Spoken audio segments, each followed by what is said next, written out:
সারিবদ্ধভাবে রাখা ব্যালট বাক্সের এই চিত্র ঢাকা বিশ্ববিদ্যালয়ের সিনেট ভবনের নিচতলায়। কারণ দীর্ঘ প্রায় 6 বছর পর 9 সেপ্টেম্বর অনুষ্ঠিত হতে যাচ্ছে ঢাকা বিশ্ববিদ্যালয়ের কেন্দ্রীয় ছাত্র সংসদ ডাকসু নির্বাচন।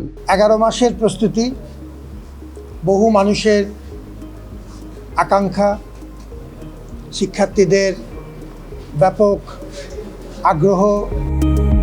এই নির্বাচনের প্রস্তুতি কতটা শেষ করেছে ঢাকা বিশ্ববিদ্যালয় কর্তৃপক্ষ? বিশ্ববিদ্যালয়ের উপাচার্য জানালেন, সুষ্ঠু ভোট অনুষ্ঠানের সব প্রস্তুতি শেষ।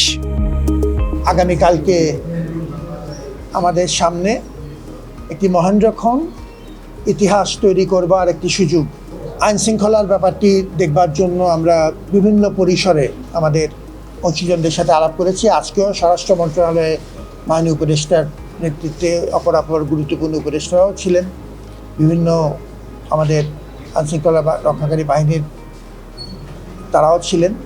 আমরা একসাথে মিলে কী ধরনের যতদূর সম্ভব নিখুঁতভাবে আমাদের আইন শৃঙ্খলা পরিস্থিতি মোকাবেলা করার যে পরিকল্পনা সাজানো যায় চেষ্টা করেছি।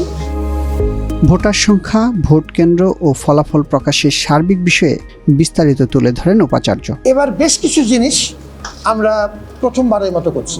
প্রথমবারের মতো আমাদের 40,000 শিক্ষার্থী, ভোটার এবং প্রার্থী, 811টি বুথ। সাধারণত আমাদের বুথের সংখ্যা থাকে 200 থেকে 250-র মধ্যে। এবারে আমরা প্রাথমিকভাবে 500 হিসেব করেছিলাম। স্বাচ্ছন্দ্য বিবেচনা করে শিক্ষার্থীদের সবচাইতে বেশি সুবিধা দেওয়ার জন্য সেটিকে বাড়িয়ে 810টিতে উন্নতি করা হয়েছে। প্রথমবারের মতো আমরা হল থেকে বেরিয়ে এসে কেন্দ্রীয়ভাবে একটি সমন্বিত ব্যবস্থাপনার অধীনে 8টি কেন্দ্রে এই আয়োজনটি কেন্দ্রীয়ভাবে আমরা করছি, যাতে হল কেন্দ্রিক যে নিয়মের অভিযোগগুলো থাকে সেটিও মোকাবেলা করা আর তুলনামূলক স্বাচ্ছন্দ্য ব্যবস্থা করা।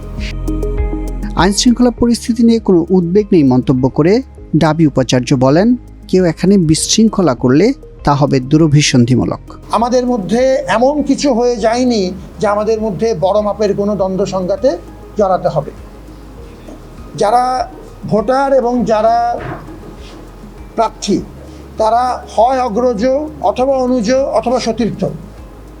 আমাদের মধ্যে এমন কোনো বড় রকম দ্বন্দ্ব সংঘাতে জড়ানোর কোনো কারণ নেই, যদি না দুরভিসন্ধি থাকে। যদি কারো দুরভিসন্ধি থাকে আইনানুগ ব্যবস্থা নেওয়া হবে। আমরা এরকম কোনো আশঙ্কা করছি না। এদিকে ডাকসু নির্বাচনে আইন শৃঙ্খলা বাহিনীর প্রস্তুতি নিয়ে ব্রিফিং করেছেন ডিএমপি কমিশনার।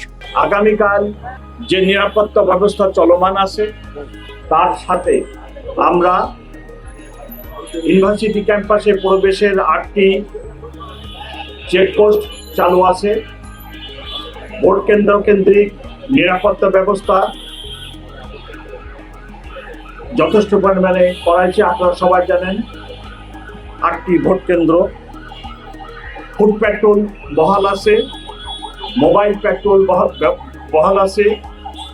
আমরা আমাদের অফিসারদের সাথে বডি অন ক্যামেরাও যুক্ত করে দিয়েছি। বিশেষায়িত team, explosive bomb disposal unit এখানে সাব কন্ট্রোলে থাকবে।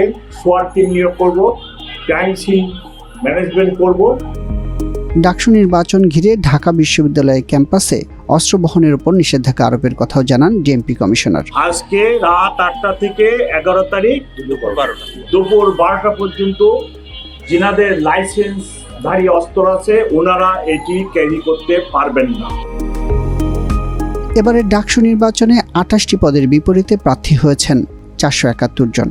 এছাড়াও হল সংসদ নির্বাচনে 234টি পদের বিপরীতে প্রার্থী হয়েছেন 1035 জন।